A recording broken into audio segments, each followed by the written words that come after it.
Hello, everybody. Welcome to today's live. So happy you joined in. If you're new here, hi, my name is Madison. I am a medium, an Akashic reader, and a Reiki master. And on this episode, we are going to talk about what happens when you access your Akashic record. So, I first started accessing the Akashic records a few years ago because I was trying to figure out why I had spiritual gifts and what I was supposed to be doing with them. At the time, I was working in the corporate world and I was very closeted with my spiritual abilities. And there were even a lot of times where I really tried to suppress my spiritual abilities, kind of make them go away, and they just kept coming back up. And finally, I was like, okay, well, if you guys aren't going to go anywhere, like the gifts aren't going to go anywhere, why don't we figure out what the actual purpose of the gifts are?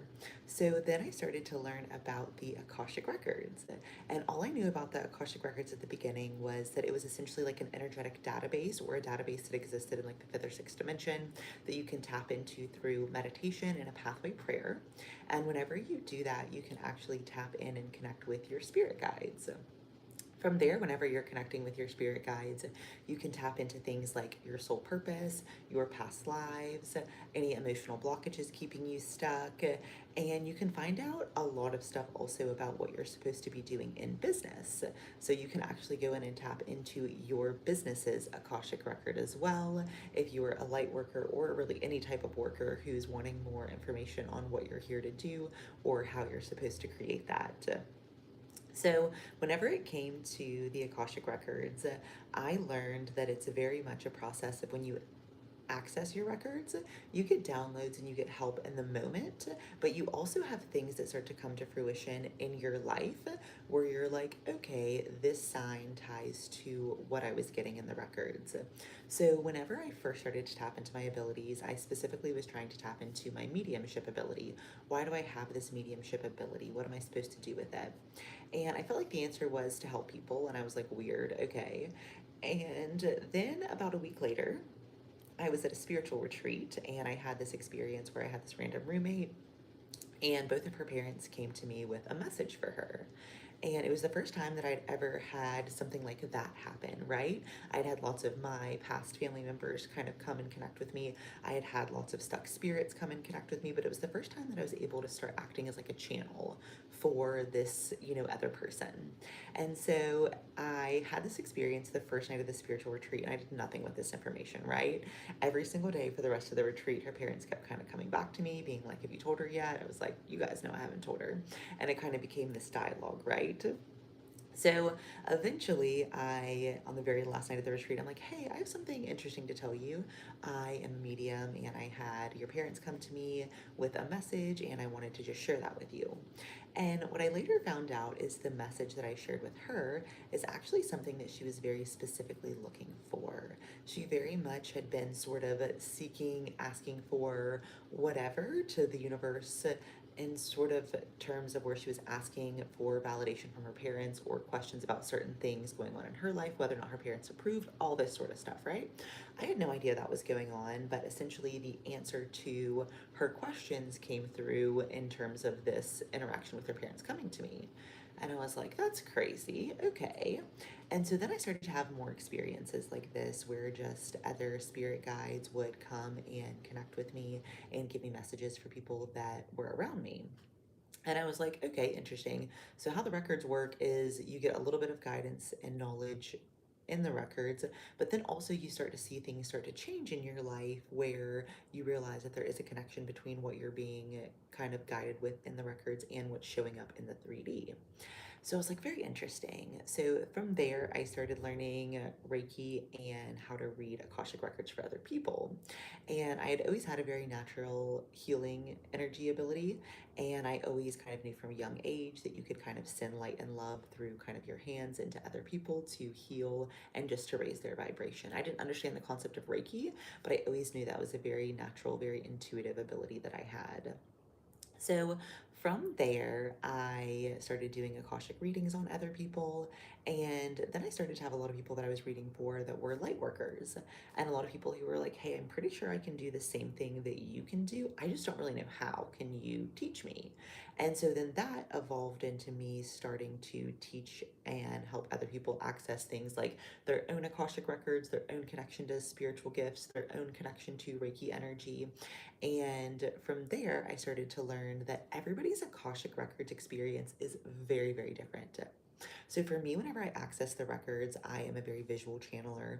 So a lot of my downloads come through in terms of visuals, meaning whenever I go into the Akashic records, it is very much like I'm in this giant library. And in this giant library, there is books from floor to ceiling. And then there's also a lot of different rooms in this library. And each one of those rooms is somebody's Akashic room, meaning that when you step into that Akashic room, you're getting information about your soul or the soul of the person that you're reading for at the time. So my experience had always been kind of some version of this library that I was going into, right? But then when I started to work with other people and teach other people how to access the records, I realized that not everybody had the library experience. Some people were just out in nature with their spirit guides. Some people were going to craters and having experiences with their spirit guides there. Some people were having experiences where their spirit guide came in the form of an animal and they were actually able to maybe ride that animal to a certain destination, and kind of their Akashic room might not be in a library, it might be an old house in the middle of Scotland 300 years ago, right? Like the experience that everybody had was so vastly different, and I started to really be like, oh wow, the Akashic Records truly works in terms of giving you the experience you need, not the experience you think you want to have. And so the more I started to teach people how to access their Akashic records, the more I realized that there's kind of infinite knowledge and wisdom there, right? So a really big thing that I started doing a lot of work in was past lives. And so I was actually trying to figure out why I had this really specific fear of sharks. I've never had a shark interaction. I have no reason to have this fear, but as a 32-year-old, I'm afraid to get in the ocean because I'm afraid of sharks. And so I was tapping into the Akashic Records one time when I was at the beach, and I was like, why do I have this fear? And like, what do I do about it? And very much the answer that came through was that there was a past life where I had had a negative interaction with a shark, and that was still kind of stuck at the soul level. And I was like, fascinating. So we can actually have challenges or blocks in this life that are tied to things that our soul experienced in a past life that make no sense in this human body that we're in, right? And so then I started to do a lot more work around different fears, different blockages, different beliefs I had, trying to figure out if they're tied to past lives. I started doing past life regressions on other people. And then I eventually started teaching people how to do their own past life regressions through my Akashic Records training. So it has been such a cool experience because with past lives, you never know what's going to come through, right? I have had people experience past lives where they had a lot of trauma. I've had people experience past lives where like they knew immediately that there was somebody in a past life that they have a karmic connection with in this life that's still showing up. And it's really cool because you're able to see all of these different dynamics and all these different evolution of the soul and all the things that the soul has gone through. And it's honestly so cool to see. So, whenever you access the Akashic Records, the experience is completely different for everybody. If you are a visual channeler, it will almost be like you're on a visual experience, kind of feeling out of body. If you are an auditory channeler, it's very much kind of like a podcast audio download that you're almost getting from your guides. If you have the clear ability of feeling, a lot of times people can feel their spirit guides around them, maybe touching them, very much in a peaceful way though. Everything that you do in the records is of the light, meaning that it is a light-based energy portal, right? So you're kind of tapping into this energy of the Akashic Records, and it is governed by the Lords of the Records, which are angelic beings that are making sure that only light can get into the records and that everybody gets the experience and knowledge and download that they need for that moment, right? Because I very much found out that the Akashic Record will give you the information you need in that moment, maybe give you a little bit of forward, but they're not going to give you so much that it feels really overwhelming, especially when you're using the Akashic Records in that transition phase of this is what I'm doing now, where am I supposed to be in the future, how do I bridge the gap? So that's a lot of what I use the Akashic Records for, is very much getting into the thoughts and plan of being able to tap in and be able to kind of get whatever guidance I need, whether it be from this life or past lives. So, in terms of other things that have come through in the records, I have very much seen people be able to have really incredible breakthroughs around what they came here to do. So there is this concept that whenever we incarnate into Earth, we all have this soul purpose or soul plan, but part of the incarnation process, we forget what that plan, right, is, right? And so by going into the Akashic Records, you can actually allow yourself to remember why you came here and what you came here to do. And sometimes you go in and you're like, oh, wow, that's crazy.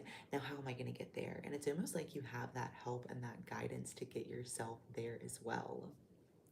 So if you are interested in learning more about the Akashic Records, having a reading done, or learning how to access your own Akashic Records, I do a lot of work to help other people step into these modalities. So I do offer one-on-one Akashic Records readings. They are virtual or in person. I have a location in Greensboro, North Carolina, or I have the option of working with me virtually from anywhere in the world. The Akashic Records works the exact same virtual versus in person, so same message, same love coming through. I also have a 5D Ascension membership where I actually have an online how to access your Akashic Records video, along with other videos and downloads about how to tap into your higher self. And with the 5D membership, you actually get new activations coming every single Monday where I'm teaching you a different way to access knowledge in the Akashic Records, where I'm teaching you how to tap into other spiritual gifts. I'm teaching metaphysical concepts. All of that is really happening in the records and in my 5D Ascension membership program. So if you're listening to this and you're like, I'm pretty sure I can do that, but I don't know where to start, I'm doing a 3-week trial of my 5D membership where you can go in, set up a profile, go in and access your own Akashic Records. If you do the free trial today, which is Friday, on Monday there will be a new teaching release that will be specifically how to access your past lives in the Akashic Records. So the one that I have open originally is just a generic how to access your Akashic Records, and then some prompts depending on which way you want to go in your records and what guidance you're looking for.